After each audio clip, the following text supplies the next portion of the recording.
Hey, everybody. Welcome to the Kinky Christian Podcast. I'm Pat. And I'm James, and we're going to explore Christianity and kink and how and when they intersect. So hold on for the ride.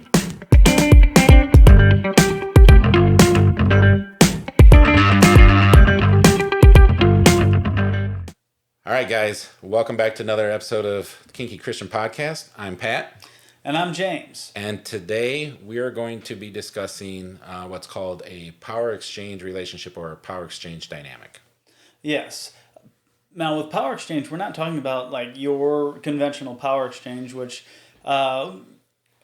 typically I would say every egalitarian relationship, there's obviously some level of power exchange. Either one partner does the laundry and the other one makes the money and does the cooking, or you exchange power all day every day. You exchange power with the person who's scooping your ice cream. If they don't want to give you Blue Moon, they can give you pistachio if they want. They have the power, and you're giving them that power. I hate when that happens. A lot of people like pistachio ice cream, though. Not when they want Blue Moon. I don't know that. Anyhow, what we're talking about is power exchange relationships within the BDSM or the kink community. A power exchange relationship is a relationship to where one member of the relationship decides to give up their decision-making power to the other partner in exchange for safety, security, and comfort. So with that type of relationship, there's an inherent danger that one partner is going to overrun the other, right?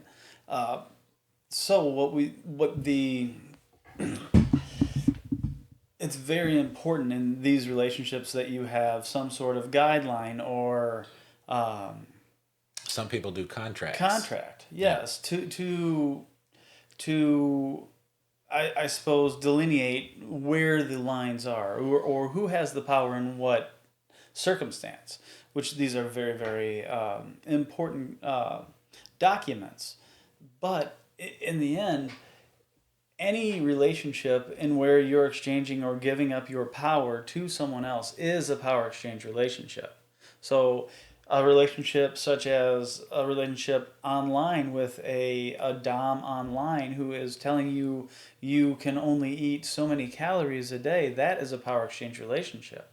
Or a relationship where you meet someone once a month and they give you a set of instructions that you have to follow that month. That's a power exchange relationship. Or something as simple as, you're going to wear these clothes for me on Mondays every day, as a power exchange relationship. It could be as menial or trivial as you want, or it could be something as very formal as a master-slave dynamic, which is not a stigmatized situation. It's a power exchange situation where with their own choice, they've chosen to become a slave to their master. No abuse should be happening in those situations, but they're all types of power exchange relationships, and the flavor you can go with power exchange is as varied as the shades in a rainbow. But the main thing that you have to work on is what. Use your big boy words, James. Spit it out. I'm sorry, I lost my. That train never departed the station. Yeah, did it? it left. Well, it left the station, but hours ago, and ain't coming back. Well, I think one of the key things with power exchange, and there's a couple things that you said that I kind of want to touch on. One is abuse. There should never be any abuse in a power exchange relationship. I mean, abuse is abuse. There should never be abuse in any relationship. Not in kink, BDSM, No, anything. Any type of. If you feel like you're being abused, you are being abused. Correct. Because it is only you that decides that. Right. It is not your dom. It is not your spouse. It is not anyone. That is for you to decide. And if you're being abused, you need to either exit that relationship safely, or get someone involved to help you get out of that relationship. You need to find help immediately. Yeah, there is no excuse for abuse. So So keep that in mind. Now, the caveat to that, and I'm not saying there's ever a time for abuse, but there's a thing called consensual non-consent, CNC. And that is consensual non-consent is where the sub and the dom, or the slave and the master, however you want to look at it, we'll probably call it mostly dom and sub, just so you understand. The sub is giving the dom permission to abuse them because that's what they want. They want to be abused, and they, even when they're fighting and saying no, I don't want to stop, they don't want you to stop. That is what's called consensual non-consent. So in reality, yes, they don't want you to stop, but they want you to keep going. It's kind of a, the whole point of it is they're working through something, or it makes them feel good to know that they truly don't have control of that situation. But the thing is, they trust you enough as a dom that you do have control of that situation, and they trust you enough to know that the abuse is only going to go so far as the dom knows the sub can take. Right. So it's a tricky thing when you start dealing with the consensual non-consent, the CNC aspect. It can be tricky. So that's something you really gotta, if you're gonna do that, make sure that you and your sub work out all the kinks. I say kinks, all the details beforehand. Yes, I would say that is something that needs to be a written document if you want any kind of consensual non-consent to occur. And it's also something I wouldn't ever do with someone who's new to the community, No. new to anything, any of the things that are going to be done during that scene. Because during those situations there is such an unknown element. You don't know how you're going to react, and when you're put in those extremely stressful situations, and some people can react with becoming basically breaking down and becoming catatonic, and that's something you really don't want to have happen. Yeah. So when doing these things, make sure that they are in writing, and everything that's going to happen is pre-negotiated. And like you said, you really need to have a lot of familiarity With the person. Yes. That you're going to be doing that with. There needs There's got to be be a trust and safety. So. Yes. Well, and that's not something you build. I couldn't just come to you tomorrow and say, James, I trust you to, Right. When you do that, you got to have that familiarity. You got to have the trust that has to be built up over time. So that is something that's very tricky, and I highly recommend staying away from it until you know that everyone is ready for it and document it all. Another thing, we're talking about the power exchange and having contracts. They don't have to be written contracts, but there has to be boundaries. There has to Absolutely. be clearly communicated boundaries of what is and is not acceptable in the power exchange relationship. And keep in mind that in a power exchange relationship, the sub has all the power. The dom really has no power other than what is giving to them from the sub. Absolutely. So, and that's why it's kind of a power exchange. Is the sub, like you said, is choosing to exchange their power to do whatever it is, and it can be anything. There's just bedroom subs where they're like, okay, in the bedroom, you can be my dom, you can be my master, and you can do it everything. But as soon as we step outside that bedroom door, I am my own person, and you have no say over what I do. You can have situational ones where, so in the bedroom, you're the master in the bedroom. When we go to certain events, I am allowing you to dictate what I wear. I will also allow you to, do certain things or have me perform certain functions. There's ones that anytime we are just physically together, you control me. But if we're separated, like when you're at work and I'm at work, no, you have no control. I mean, you can take it to any level. Me and my wife, and I believe you and your wife, are 24/7 master slave. Would you say that's correct? So that means for us, we have control. I say control, no one really has control, but we have the power given to us 24/7. That's not true. The sub or Right. is always in control. That's where the exchange comes from. The master can do whatever they want, within the boundaries. but the slave is the one who's telling him he can do whatever he wants. Right. So Allowing him to do whatever he wants.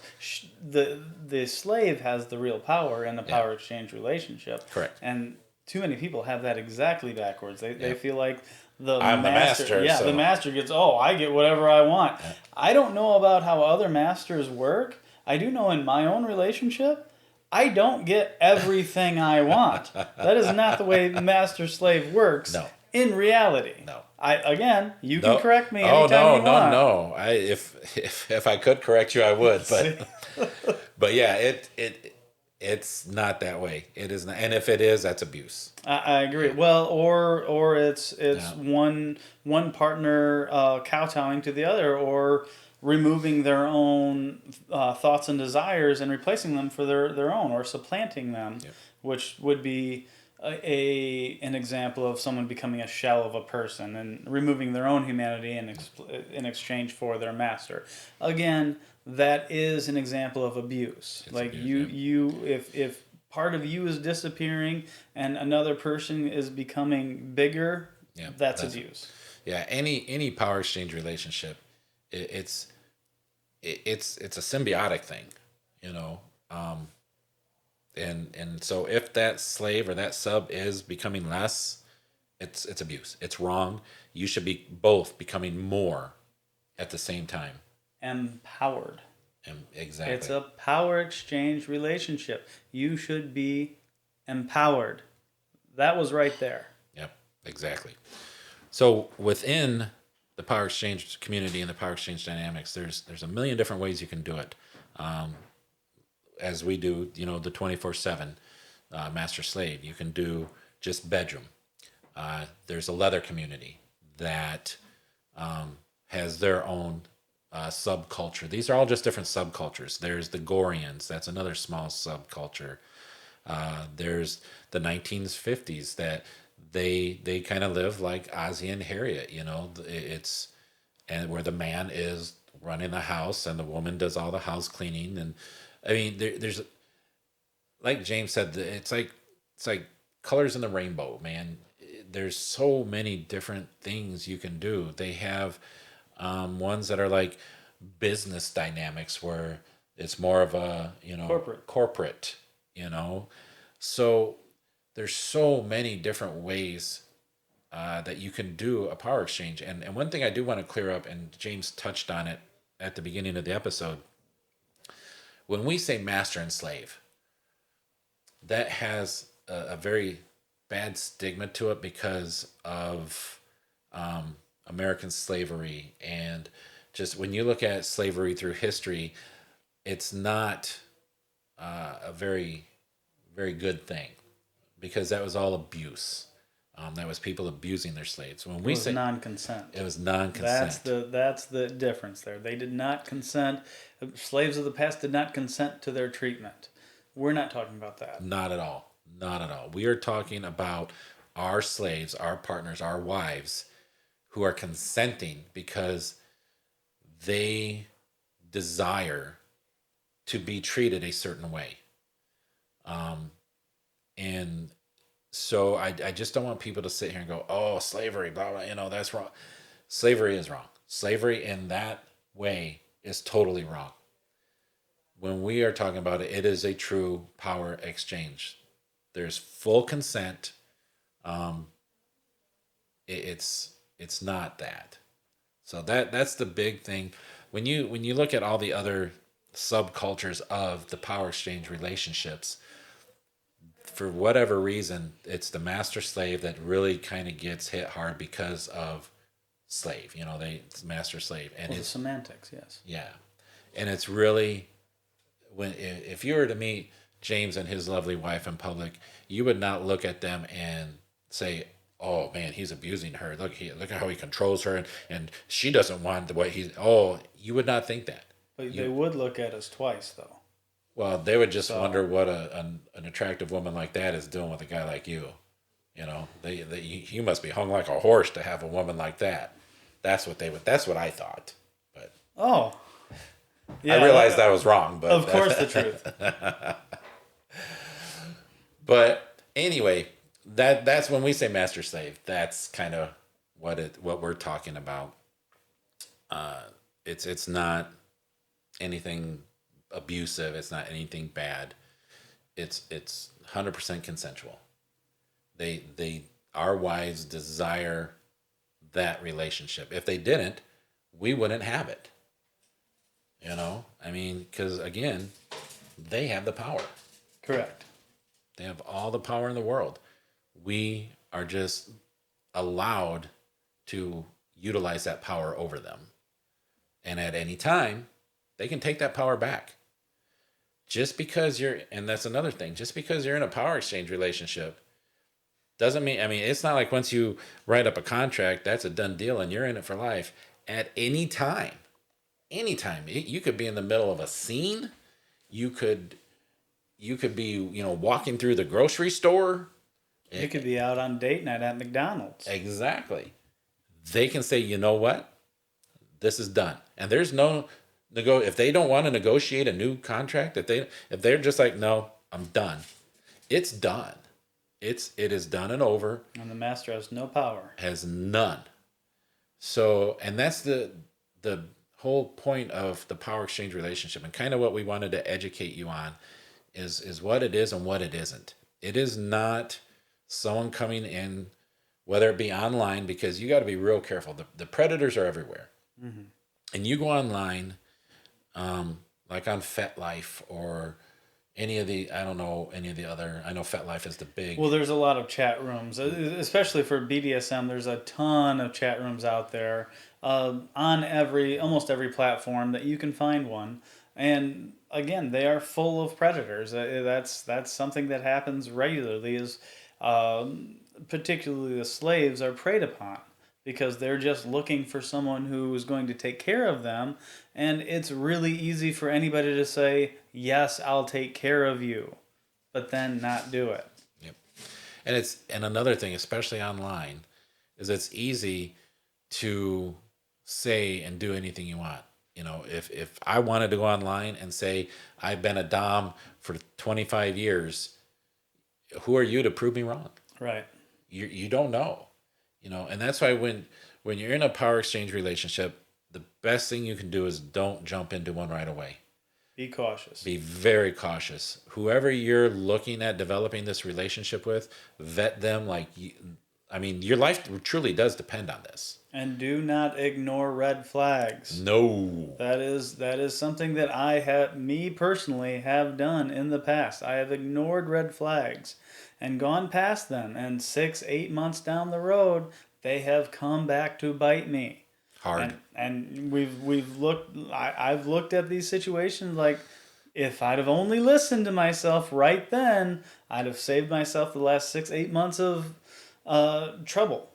But again, do not ignore red flags. They're there for a reason. Yes, your body is pre-programmed with a warning system. Listen to it. You have a spidey sense. Yes. And if it's tingling, usually there's a reason why. Now, it's normal to get nervous. It's normal to say, oh, Especially when a lot of other things are tingling too. I like those tingles. So, but don't ignore the signs, man. Don't ignore them. If there's something that just doesn't feel right, chances are it's not right. Exactly. So at least pause. At least give a pause and see what's going on. Yep. I urge you, trust me, it will save you. There is no reason in the world that I can think of to jump into a power exchange relationship right off the bat. No, everything you should do with caution and a clear mind. Yeah. And that goes for substances too. Like if you're, especially with these types of decisions, when you're playing with power, any decisions you make with power have to be sober decisions. Yep. It's of utmost importance. And I mean, that can kind of carry through you shouldn't do scenes inebriated. No, you know, this everything we talk about. It should always be sober. It should be sober. Yeah, that's. We all know alcohol can, drugs impairs judgment. They impair your judgment. So when you get into a power exchange relationship, just be cautious. Never rush into them. Make sure that you vet whoever you're, and that goes for the DOMs too, because there are some subs out there that are just so desperate to be a sub to somebody that they'll say and do anything. They will cross their own boundaries if they think it's going to get you to be their master or their dom. Right. And that's wrong. They shouldn't be doing that. But you get we've talked about sub frenzy in past episodes, and that's a real thing, man. They get in these sub frenzies and they will just do or say anything to get someone to be their dom, and that can be dangerous because I've known people that have gotten hurt from doing that because the sub wasn't in their right mind when they said, hey, I want this, this, this, this. And so the dom assumed that it was all true and accurate information, and it wasn't. And you can get hurt that way. And the dom felt bad. I mean, what do? You know, you can only go on the information that's provided. So vet very carefully. Whether you're a dom or a sub, vet whoever you're going to be with, whoever you're going to start a relationship or play with, vet them carefully. Always be upfront, open, honest. You know, consent is everything. Safety is everything. You know, you just have to do things the right way. Power exchange relationships can be a beautiful thing. Like an extremely messy thing if you do it wrong, they can be extremely messy. So be very mindful of every aspect when you start getting into the power exchange relationship. I think that's about covered it all. You got anything you want to add to this before we send these people on their way? Again, just follow that spidey sense. Red flags are there for a reason. I can't overemphasize, just follow your instincts. Yep. All right, guys. Well, until next time, stay safe, take care of each other, and God bless.